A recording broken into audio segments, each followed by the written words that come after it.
عزت امان حامی زندانی مهاجران را در محبس یکم سویتسکی در دوشنبه جای کردند. او هنگام تحقیق پرونده دومش چند ماه اخیر در بازداشتگاه موقتی بود. اشوربیبی خاله و مادر عزت امان روز 7 ایول بر رادیو آزادی گفت پسرش را آخری هفته گذشته در بازداشتگاه موقتی دید و روحیش خوب بود.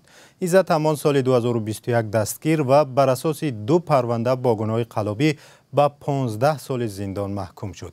عزت امان رئیس پیشین سازمان مرکزی تاجیکان در مسکو را به فریب دادن چند نفر و تقلبکاری گناهکار میکنند. جانبدارانش میگویند مقامات از او برای تنقیدهایش از حکومت تاجیکستان از این راه نقار گرفتند.